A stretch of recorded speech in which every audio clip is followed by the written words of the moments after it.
देखिए, मैं एक बारी अब आपको दोबारा से एक बारी आपको न्यूमेरिकल्स में प्रॉब्लम ना हो, इसलिए मैं आपको दोबारा से जो केसेस होते हैं कॉनकेव मिरर के इमेज फॉर्मेशन के, मैं आपको अब उनको एग्जांपल से समझा रहा हूँ, ठीक है ना।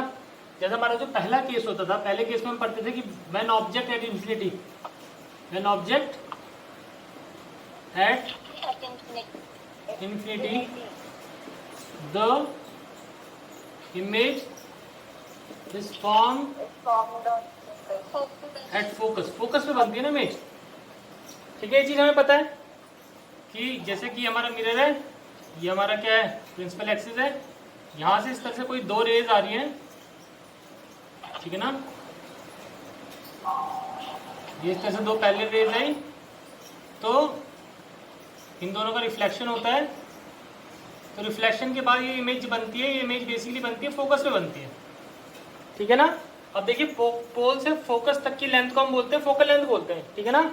तो अब इमेज फोकस पे बन रही है, तो जो बेसिकली आपका जो इमेज का डिस्टेंस होता है v, वो फोकल लेंथ की बराबर ही आना चाहिए। अब जैसे कैसे करेंगे हम इसको, सपोज मान लीजिए हमने बोला है कि हमारे पास कोई मिरर है जिसकी फोकल लेंथ है 10 सेंटीमीटर, तो मैंने -10 इसलिए लिखा है क्योंकि इसकी फोकल लेंथ माइनस में होती है। तब उन्होंने बोला है the object is at infinity, object कहाँ पे, इन्फिनिटी पे है, तो what is the position of image, object infinity पे, तो इमेज की पोजीशन बताइए आप। तो आपको सिंपल फॉर्मूला लगाना है 1/f = 1/v प्लस 1 क्या लिखना है आपको, u लिखना है, ठीक है ना। अब u बेसिकली क्या हो जाएगा आपका, -इन्फिनिटी हो जाएगा क्योंकि ऑब्जेक्ट कहाँ पे, इन्फिनिटी पे। तो आप लिखेंगे 1/-10 = 1/v प्लस 1/-इन्फिनिटी, फिर आप लिखेंगे 1/-10 = 1/v, ये हो जाएगा -1/इन्फिनिटी। और बेटा समथिंग अपॉन इन्फिनिटी मैंने बताया था, समथिंग अपॉन इन्फिनिटी इज 0, भाई जैसे लिखा है 0 अपॉन समथिंग इज इन्फिनिटी, इसी तरीके से सॉरी उल्टा बोल रहा मैं, समथिंग अपॉन 0 इज इन्फिनिटी, इसी तरीके से something upon infinity will be equal to 0। तो बेटा ये कितना हो जाएगा, ये है 1/-10 = 1/v माइनस 1/इन्फिनिटी, तो ये टर्म तो क्या हो जाएगी, 0 हो जाएगी, यानी कि 1/-10 = 1/v और ये टर्म होगी 0। तो बेसिकली आपका बचा क्या, आपका बचा 1/-10 = 1/v, तो आपका यहाँ से -v = आ जाएगा 10, क्रॉस मल्टीप्लाई कर देंगे तो v आपका बेसिकली आ जाएगा -10 सेंटीमीटर।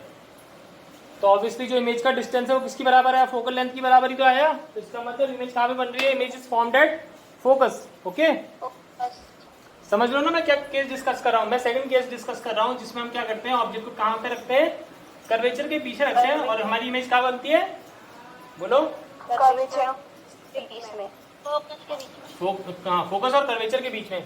अब देखिए यहाँ पे देखिए मैंने क्या बोला, मैंने ऑब्जेक्ट को रखा कहाँ पे रखा, 50 सेंटीमीटर पे, तो आप समझ जाओगे मैंने कर्वेचर के पीछे रखा है। क्यों रखा है कर्वेचर के पीछे बेटा, देखिए फोकल लेंथ है 20 सेंटीमीटर, तो जो रेडियस ऑफ कर्वेचर होता है, radius of curvature focal length का ट्वाइस होता है, तो पोल से सेंटर ऑफ कर्वेचर की डिस्टेंस कितनी हो जाएगी, ये हो जाएगी -40 सेंटीमीटर। और मैंने कहाँ पे रखा है, मैंने कहाँ पे रखा है उसको 50, तो इसका मतलब आप समझ जाएंगे कि हाँ, तो कर्वेचर बेसिकली फोकल लेंथ का डबल हुआ है, और हमने डिस्टेंस को उससे भी ज्यादा पे रखा है, कर्वेचर के डिस्टेंस से भी ज्यादा पे रखा है, इसका मतलब हमने ऑब्जेक्ट को कहाँ पे रखा है, कर्वेचर के पीछे रखा है। अब देखिए हमारा जो v आना चाहिए, v हमारा क्या होना चाहिए, फोकल लेंथ से ज्यादा आना चाहिए, और जो रेडियस ऑफ कर्वेचर होता है उससे थोड़ा कम आना चाहिए, यानी कि हमारा जो v आना चाहिए वो कितना आना चाहिए, 20 से तो ज्यादा आना चाहिए, 40 से कम आना चाहिए। अब देखिए हम मैथमेटिकली करते हैं, तो हम v को निकालते हैं, हमें पता है 1/f = 1/v प्लस कितना होता है 1/, बोलो u, तो ये हो जाएगा 1/-20 = 1/v प्लस 1/, बोलो -50, तो 1/, अब देखिए 1/-20 को हम -1/20 लिख सकते हैं, इसी तरीके से ये 1/v plus minus will B -1/50, इस तरह से लिख सकते हैं बच्चों, इज दैट क्लियर। अब देखिए कितना हो जाएगा, इस वाली ये जो टर्म है -1/50 को इसको इस साइड शिफ्ट कर लीजिए, तो -1/20 ये टर्म इस साइड शिफ्ट होगी तो कितनी हो जाएगी 1/50 = 1/v। अब क्या करो बेटा, पॉजिटिव टर्म पहले लिख लो, नेगेटिव टर्म बाद में लिख लेते हैं हम। अब मुझे जल्दी से बताइए 50 और 20 का एलसीएम कितना होगा, what will be the LCM of 50 and 20, 100, it will B 100 centimetre, तो कितना हो जाएगा, इट विल बी 2 माइनस कितना हो जाएगा,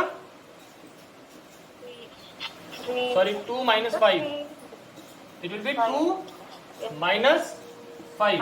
5 2 माइनस 5 कितना हो जाएगा बेटा? It will be minus 3 over. तो b कितना आ जाएगा? b will be minus 100 over 3। और माइनस 100 ओवर 3 कितना आएगा? लगभग माइनस 33.33 सेंटीमीटर। तो अब देखिए जो b है वो क्या आया? फोकल लेंथ से ज्यादा है, और जो रेडियस ऑफ कर्वेचर उससे क्या आया? कम आया। तो इसका मतलब जो इमेज बनेगी वो कहाँ पे बनेगी? इमेज कहाँ पे बनेगी? कर्वेचर ऑफ फोकस के बीच में। दूसरी बात इंपॉर्टेंट, अब आपसे कोई पूछे कि ये इमेज मैग्नीफाइड बनेगी या डिमिनिश्ड बनेगी, तो आप बोलोगे ये इमेज अगेन क्या बनेगी? डिमिनिश्ड बनेगी। डिमिनिश्ड क्यों बनेगी? क्योंकि देखिए m का फॉर्मूला होता है माइनस v अपॉन यू। तो m equal to minus v कितना आया? माइनस 33.33, और u कितना था आपका? u था माइनस 50। माइनस से माइनस कैंसिल। अब देखो सिंपल सी बात है, न्यूमरेटर छोटा है और डिनोमिनेटर बड़ा है, तो ये जो फैक्टर आएगा ऑब्वियसली फैक्टर कितना आएगा? ये फैक्टर 1 से कम आएगा, और साथ में नेगेटिव भी आ रहा है। तो 1 से कम आ रहा है तो मैग्निफिकेशन कैसी है? मैग्निफिकेशन मतलब मैग्निफिकेशन नेगेटिव का मतलब होता है कि जो इमेज बनेगी वो कैसे बनेगी? इन्वर्टेड बनेगी। और 1 से कम आ रहा है उसका मैग्नीट्यूड, यानी कि वो कैसे बन रही है? डिमिनिश्ड। याद रखना बच्चों, जब मैग्निफिकेशन का मैग्नीट्यूड 1 से कम आएगा तो इमेज कैसी होती है? डिमिनिश्ड। और जब उसका मैग्नीट्यूड 1 से ज्यादा आएगा, हाँ बेटा माइनस, देखो इसमें जो माइनस साइन है ये देखिए, ये है माइनस 33.33 अपॉन 50। बेटा ये माइनस साइन तो सिर्फ इतना बता रहा है कि that the image is inverted, लेकिन जो मैग्नीट्यूड आएगा 33.33 अपॉन 50, इसका जो मैग्नीट्यूड आएगा वो 1 से कम आएगा। 1 से कम का मतलब ही क्या होगा? The image is diminished. Okay, it is clear? It is placed at the curvature. अब आपको पता है जब कर्वेचर पे रखते हैं तो इमेज भी कहाँ बनती है? कर्वेचर पे बनती है। और दूसरी इंपॉर्टेंट बात, सेम साइज की बनती है। कैसे बनती है? The image is formed of the same size, लेकिन इन्वर्टेड बनेगी। कैसे बनती है? इन्वर्टेड बनती है। अब जब इमेज सेम साइज की बनती है तो मैग्निफिकेशन बच्चों आएगी 1। मैग्निफिकेशन कितनी आएगी? मैग्निफिकेशन का मैग्नीट्यूड होगा 1, लेकिन साथ में नेगेटिव साइन होगा। नेगेटिव साइन सिर्फ ये बताएगा कि इमेज कैसी है? इन्वर्टेड है। Got it? तो अब देखिए इसको एग्जांपल से फिर से समझ लेते हैं। जैसा मान लीजिए हमारे पास मिरर है बच्चों, ठीक है? Suppose we have a mirror like this.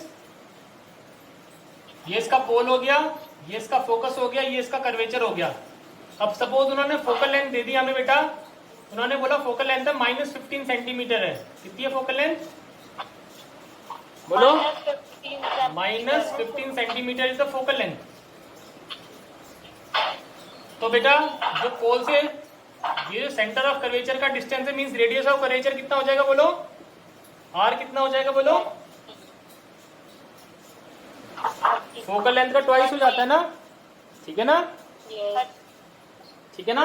क्योंकि देखो बेटा एफ होता है हमारे पास r/2 के बराबर, तो r कितना हो जाता है? r will be equal to 2f, means radius of curvature focal length का ट्वाइस हो जाता है।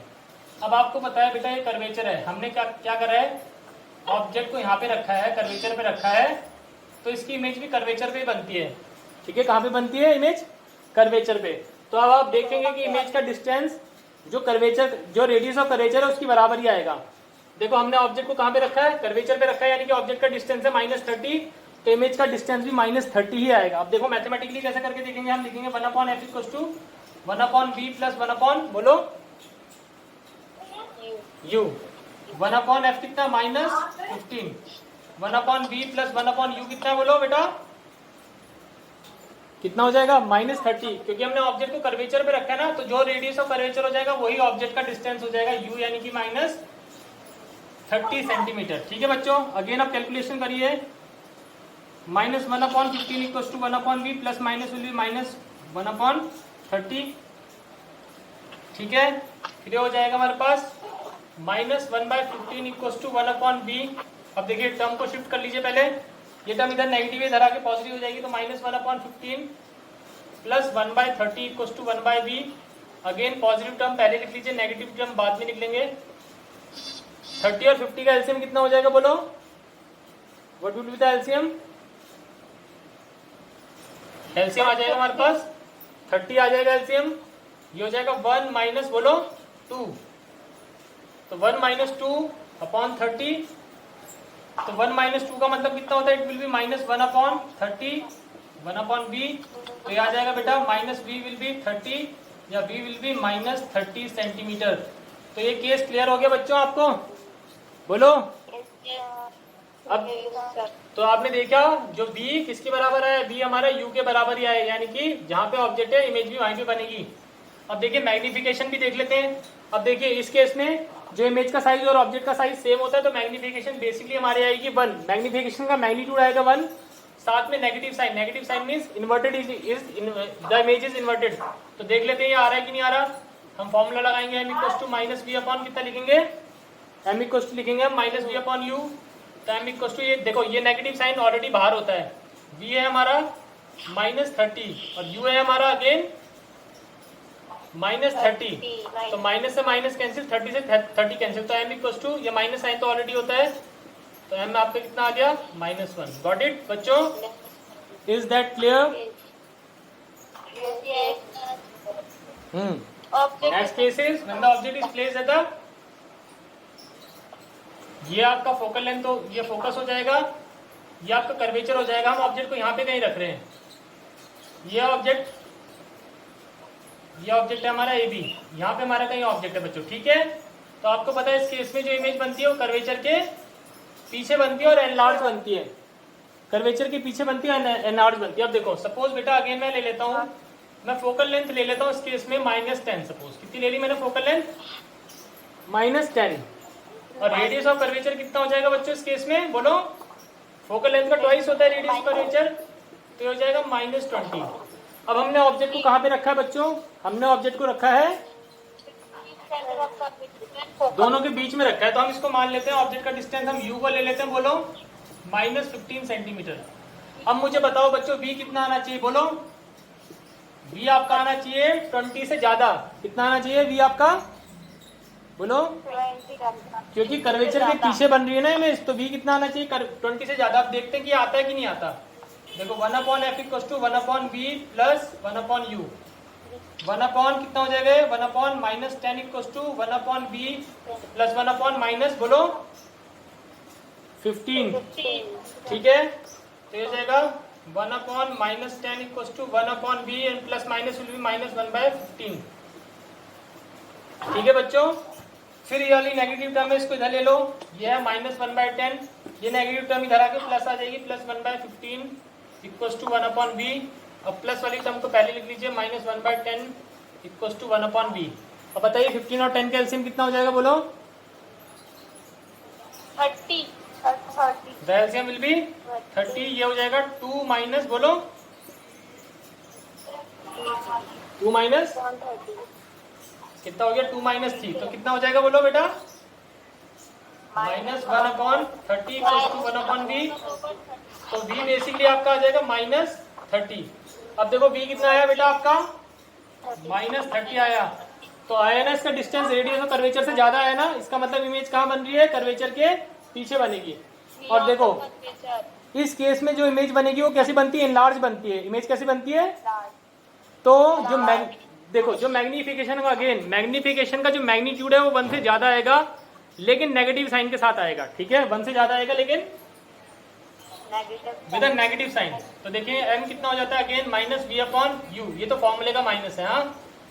तो m equals to minus v कितना है बोलो -30, u कितना था आपका -15, माइनस से माइनस साइन कैंसिल, तो m इक्वल्स टू माइनस, ये आ जाएगा 2।